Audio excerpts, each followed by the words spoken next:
आज का ये एपिसोड शुरू करने से पहले एक छोटी सी बात। क्या आप भी अपना पॉडकास्ट बनाने की सोच रहे हैं? तो एंकर ट्राई कीजिए। ये पॉडकास्ट बनाने का सबसे आसान तरीका है। नंबर 1, ये फ्री है। नंबर 2, इसमें कई सारे ऐसे टूल्स हैं जो आपको अपने फोन और कंप्यूटर पर रिकॉर्ड और एडिट करने की फैसिलिटी देते हैं। नंबर 3, आप अपने पॉडकास्ट को डिस्ट्रीब्यूट भी कर सकते हैं, जिससे इसे स्पॉटिफाई और दूसरे प्लेटफॉर्म पर सुना जा सके। तो डाउनलोड कीजिए फ्री एंकर ऐप या विजिट कीजिए anchor.fm पर अपना पॉडकास्ट स्टार्ट करने के लिए। ये तो थी एक छोटी सी जानकारी, और अब शुरू करते हैं एपिसोड का सिलसिला। तो आज के एपिसोड में लीजिए सुनिए सूर्यकांत त्रिपाठी निराला के लिखे उपन्यास प्रभावती का भाग 12 मेरी यानी समीर गोस्वामी की आवाज में। गोमती की उपनदी सरायन के तट पर प्रसिद्ध दुर्ग मणिपुर अवस्थित है। इसे अब मनवा कहते हैं। इसके राजा बलवंत सिंह अपनी कार्यदक्षता के कारण पूर्वी प्रदेशों के लिए कान्यकुब्जेश के दक्षिण हस्त हो रहे हैं। इधर की राजकीय व्यवस्था के यही सबसे बड़े अधिकारी हैं, इसलिए सम्मान्य है। मनवा चारों ओर से ऊंची चार दीवारी द्वारा घिरा हुआ है। बीच की प्रशस्त भूमि में पृथक पृथक आवास तथा प्रासाद शोभन क्यारियों के रूप में निर्मित है। यहाँ की कारीगरी में गुंबदों की अधिकता है। सूर्य और चंद्र की रश्मियों में सैकड़ों सुवर्ण कलश एक एक श्रेणी में एक एक पत्र और मध्य में 6 दलों के फूल की आकृति लिए आकाश में पूर्ण पारिजात की तरह झिलमिला रहे हैं। ऊपर हल्के पद खड़ी, कभी रवि और कभी शशि का एक बगल बालों में हीरा लगाए नीलिमा बिना शब्द के जैसे पथिकों को अपने शुभ्र विकास का परिचय दे रही हो। विलास की सहस्त्रों तरंगें दुर्ग से दूर दूर तक ग्रामीणों को आश्चर्य की शक्ति से प्लावित कर रही हैं। ऐश्वर्य के मधुर आतंक में नतमस्तक सभी जैसे हृदय से उसे वरण कर रहे हों। उसके विरोध में आने की शक्ति उनमें नहीं। जैसे स्वीकार कर रहे हों, वे भी यही चाहते हैं। ईश्वर धर्म और पूजा अर्चन में जैसे यही कांक्षित स्वर्ग उनके हृदय में छिपा हुआ हो। संध्या हो रही है। आकाश में पीली किरणें पील उगा रही हैं। संसार की परिवर्तनशीलता की प्रमाण स्वरूपा सरायन ताल ताल पर मंद नृत्य करती बहती जा रही है। राजकुमारी रत्नावली सोपान पर मखमल के बिछे सुकोमल आसन पर बैठी तन्मय हो रही है। अंगों से प्रिय करुणावेश अज्ञात अपरिचित प्रिय की ओर प्रवाहित है। साक्षात कमलिनी जैसे ध्यान कर रही हो।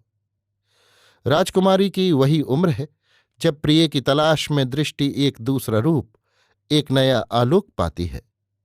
प्रति अंग की कला आप विकसित हो अपनी आकुलता प्रदर्शित करती है।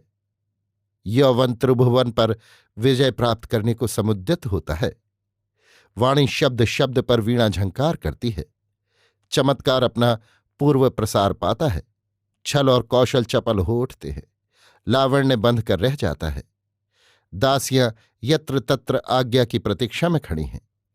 एक बाहर से भीतर घाट पर आई और हाथ जोड़कर बोली, कुमारी जी, एक भिक्षुक दर्शन कर कुछ निवेदन करना चाहता है।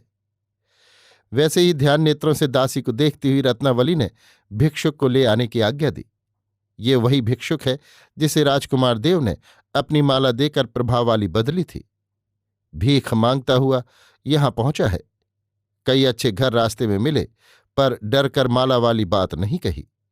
मालिकों से कुछ मिलने के बदले माला के छिन जाने का डर अधिक था। ये सोच रहा था कि कोई साहृदया बड़े घर की युवती या तरुणी मिले तो उसके गले में पुरस्कार स्वरूप डालकर मुद्राओं से उचित विनिमय की प्रार्थना करे। अधिक मुद्राएं हुईं तो अधिकांश वहीं रखकर धीरे धीरे लेता रहे। इस योग्य उसे कोई नहीं मिली। यहां की रत्नावली पर विश्वास है। बड़ी देर से बाहर खड़ा हुआ था। एक दासी से पूछकर रत्नावली की परिचारिका जान पैरों पड़कर कबूल करा लिया है कि वो राजकुमारी के पास पहुंचा देगी। राजकुमारी के पास जाने का कारण नहीं कहा। रत्नावली की आज्ञा पाकर दासी भिक्षुक को सरायन के घाट पर ले गई। घाट पर बैठी राजकुमारी को देखकर भिक्षुक ने पहले हाथ जोड़कर कुछ विनय शब्द कहे, फिर झोली से माला निकालकर दीनता से मुस्कुराते हुए गले में डाल दी। और भिक्षुक के पास उसकी कोई शोभा नहीं, बल्कि उससे असहाय प्राणों का भय है। राजकुमारी ही उसकी योग्यता रखती है। बदले में थोड़ा थोड़ा सा धन समय असमय ले लेकर अपने बुढ़ापे के दिन भगवत भजन में बिताएगा, इस आशा से आया हुआ है, समझा दिया। भावनामयी कुमारी दया के पुष्प सी खुली रहती हैं। भिक्षुक को जीवन पर्यंत के लिए अभय मिला। कुछ धन उसी समय लाकर देने के लिए उसने सदैव आज्ञा की।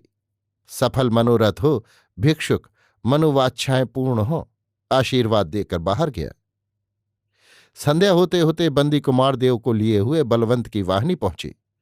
दुर्ग में सन्नाटा छा गया। अपने जो रक्षक थे उन्हें बलवंत ने देव का सच्चा वृतांत न कहने की पहले आज्ञा कर दी थी। रथ की चाल से हिलने के कारण देव के घावों का रूप और भयानक हो गया था। दुर्ग के एक अच्छे प्रासाद में उन्हें स्थान दिया गया। सेवक तथा रक्षक नियुक्त कर दिए गए। फाटक में आज्ञा कर दी गई कि कुमार देव पर सदा दृष्टि रखी जाए। वे किसी कारण बंदी हैं। चिकित्सा के लिए भी राजवैद्यों द्वारा प्रबंध करा दिया गया है। खजाना जमा हो गया। सिपाही हथियार खोलकर विश्राम करने लगे। कुछ देर में खबर हुई, कल फिर महाराज के साथ कर ग्रहण के लिए बाहर जाना होगा। बलवंत सिंह ने रनवास में विश्राम करते, अपने प्रबंध पर सोचते, राज्य के इधर के समाचार मालूम करते हुए ये निश्चय किया कि यद्यपि दलमऊ से कान्यकुब्जेश को सूचना दी जा चुकी है, फिर भी ये और अच्छा होगा कि वहां से भी उन्हें एक उससे भी पुष्ट रचनात्मक प्रमाण के तौर पर सूचना दे दी जाए और उनकी मनःतुष्टि के लिए लाए हुए धन का भी अधिकांश भेज दिया जाए। इस तरह कुमारदेव के घायल होने और बंदी करने का अपराध पूरी तरह से जाता रहेगा, उल्टे दोषारोपण दृढ़ होगा। इस विचार से वही वृत्तांत उन्होंने बड़े नम्र भाव से महाराजाधिराज जयचंद को लिखा। राजकार्य से वे स्वयं सेवा में उपस्थित होकर निवेदन नहीं कर सके, बार बार स्मरण दिलाया। अपना भविष्य कार्यक्रम लिखा और इस समय कुमारदेव की चिकित्सा करा रहे हैं, इस दयालुता का भी दबे शब्दों में उल्लेख किया। रानियों के पूछने पर कुमारदेव का यथार्थ हाल उन्होंने न बताया। उस संबंध में दूसरा प्रबंध बांधकर बहला दिया। फिर गर्व से पहले के अपमान की याद दिलाई। रानियां चुप हो गईं। आराम करते हुए राजकार्य से शीघ्र फुर्सत पाकर बलवंत कन्नौज जाने की सोचने लगे। यदि इस बार वार पूरा बैठ गया तो मुमकिन है महेंद्रपाल अधिकार के स्वत्व से वंचित किए जाएं। तब राज्य का आसपास के सरदारों में किस प्रकार विभाजन होगा, आदि आदि प्रासंगिक बातें सोचते रहे। प्रातःकाल पत्र और कोश बहुत संरक्षकों के साथ भेजकर अपना दल लेकर कर के लिए बाहर प्रस्थान कर गए। रत्नावली पर यमुना देवी का सबसे अधिक प्रभाव था। सत्य और तपस्या की ओर से वो उसी का छोर पकड़े हुए थी। जब देवी यमुना की घटना हुई थी तब वो एक बालिका थी, पर ऐसी जिसे सारी स्मृतियां याद हों। वहां और कोई भी नशा ऐसा न था जो उसके हृदय को किसी दिव्य शक्ति से स्पंदित करता। राजकुमार देव वहां के हैं जहां के वीर सिंह थे। एक साथ रत्नावली का हृदय सुहृद कल्पनाओं से उच्छ्वसित हो उठा। कितने स्वप्न एक साथ खुलकर राजकुमार से लिपटने लगे। कोई भी संसार में प्यार करने के लिए है तो वो वही है। आज तक वो न समझ सकी थी। आज एकाएक समझ की कली पूरे जोर से चटक गई। अभी उसने देखा नहीं, केवल सुना है। वे घायल होकर आए हैं। जरूरी एक को बहुतों ने घेरा या धोखे में घायल हुए हैं। उस देश के एक का एक क्या बिगाड़ सकता है। राजकुमार अविवाहित हैं। एक के बाद एक सुघर भावनाएं फूटने लगीं। कुमारी राजकुमार को देखने के लिए व्याकुल हो गई। घायल की सेवा शुश्रूषा उसका धर्म है। इस कार्य में कोई रोक क्या हो सकती है। बलवंत उसका भाई है। वो सच्चे मार्ग पर उसकी गति को रोक कर भी नहीं रोक सकता। वो अपना रास्ता आप पहचानेगी। दासी को देख आने के लिए भेजकर मालूम किया राजकुमार जग रहे हैं। जितने स्वप्नों से वो राजकुमार को सजा रही थी उतने से खुद भी सजी जा रही थी।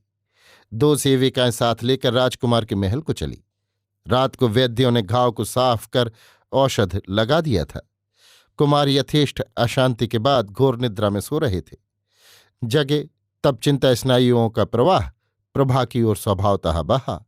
कुछ देर पार्श्व वर्तन करने के बाद उसी के ध्यान में अंतर्हित हो गए। एक तंद्रासी आ गई। स्वप्न देखने लगे। प्रभा की भावना भरी आंखों में आंसू हैं। वो उन्हें खोजती हुई जहां पहुंची है वो एक वन है। वहां कोई नहीं। कोई राजकुमार को घायल कर हाथ पैर बांध कर डाल गया है। प्रभा सुखद हाथों से उनके बंधन खोल रही है। अपने हृदय की संपूर्ण सहानुभूति से उनकी पीड़ा को प्रशमित करती हुई अपने सर्वस्व का अर्पण कर उनका सर्वस्व ले रही है। उन्हीं की तरह उसे व्यथा है। सुख कर स्वप्न के भीतर से राजकुमार की पलकें खुलीं। देखा, अपूर्व सुंदरी तरुणी हृदय की समस्त प्रीत दृष्टि से देती हुई देख रही है। उनके पलंग के मध्य भाग में बैठी हुई निसंकोच सुगंधि से कक्ष भरा हुआ 2 परिचारिकाएं 2 ओर से मंद मंद व्यंजन करती हुईं। राजकुमार ने अच्छी तरह देखा, ये प्रभा न थी, वन न था। होश में आए, तरुणी को देखकर मर्यादा के विचार से उठने लगे। हृदय पर हाथ रखकर उसने रोक दिया। मैं सेविका हूं, लेटिए, कष्ट होगा। राजकुमार उड़ी दृष्टि से देखते रहे। कई भाव व्यंजित हो रहे थे। समझकर तरुणी बोली, मैं देवी त्रेयामा की छोटी बहन रत्नावली हूं। वे यमुना नाम से प्रसिद्ध हैं। यहां इसी नाम से वे पुकारी जाती थीं। कहकर राजकुमारी देखती रही। ये हृदय का संप्रदान उतना ही निश्चल था जितना प्रभा की ओर से हुआ था। मनुष्य में क्या शक्ति थी कि वो इसे रोक देती। राजकुमार की दृष्टि से खुलते हुए प्रभा के याद के कितने मर्म रत्नावली की दृष्टि से विनय कर रहे हैं, वो नहीं समझी। अभी आप सुन रहे थे सूर्यकांत त्रिपाठी निराला के लिखे उपन्यास प्रभावती का भाग 12, मेरी यानी समीर गोस्वामी की आवाज में।